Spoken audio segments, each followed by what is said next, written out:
வணக்க மக்களே. நம்ம இன்றைக்கி பார்த்தீங்கன்னா எங்கே வந்திருக்கேன் கேட்டிங்கன்னா, வக்கிப்புல் ஏற்ற வந்திருக்குங்க. இங்கே வக்கிப்புல் எங்கேயுமே கிடைக்கல. நாங்களும் தேடி தேடி தேடி அலைஞ்சு ஈரோடு, பெரியபள்ளியூர், சித்தோடு, கவுந்தப்பாடி எல்லா பக்கம் தேடியாச்சுங்க. வக்கிப்புல்லே எங்கேயுமே இல்லை. வக்கிப்புல் எதுக்குன்னா, நம்ம ஆடு மாடுகளில் தீவனம் வந்து ஒரு பெரிய பிரச்சனையாக இருக்குது. ஏன்னா இப்போ வந்து மே மாதம் வரப்போகுது.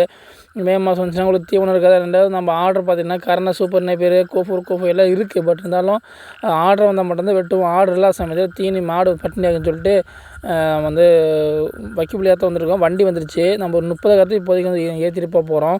டாடேஸ்லேருந்து அவ்வளோதான் ஏற்ற அப்படின்னு சொன்னார். நான் வந்து ஒரு 30 கற்று ஏற்றின வந்திருக்கோம். நீங்களும் ஆடு மாடுக்கு வந்து இந்த வக்கிப்புல் வந்து பயன்படுத்துங்க. வெய்ய காலத்து நல்லாயிருக்கும். அண்ணா வந்து வீடியோ போட்டதெல்லாம் போதுண்டா வாடான்னு சொல்லி கூப்பிட்டாரு. நான் போய் வக்கிப்புல் அடிக்கிட்டு இருந்தோம். 30 கற்று ஏற்றிட்டு பார்த்தா வண்டி சேத்துல மாட்டிக்கிச்சு. அப்போ என்ன பண்ணுறேன், கஷ்டப்பட்டு அப்புறம் பக்கத்தில் ஒரு டிராக்டர் நின்றுருந்துச்சு. அவங்கள கூப்பிட்டு வந்து வண்டி இழுத்துட்டு வெளியே வந்துட்டோம். வரும்போது மணி 8 மணி ஆச்சு.